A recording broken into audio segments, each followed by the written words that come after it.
Македонското образование мора да се приближи до европското. За таа цел, Еразмус Плюс програмата нуди пари за едукација на кадарот, стекнување европско знаење и усовршување на наставните програми. Во моментов, актуелен е повикот за проекти поделени во две групи.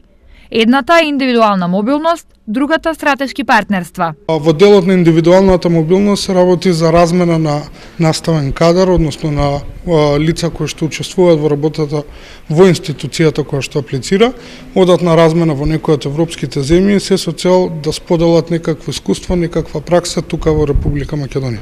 Додека во делот на стратешки партнерства, целта е тие искуства кои што ги имаат стекнато таму преку официјални наставни програми или друг вид на документи да ги имплементира. Колкав е буџетот наменет за овие проекти? Секој од проектите во Еразмус има различна големината на буџетот. Значи се аплицира од најниски суми, да речем од 5000 евра па се до 200-300 евра, зависи од идејата, но зависи и од институцијата која што аплицира. Секако треба да има финансиски капацитет и институционален капацитет.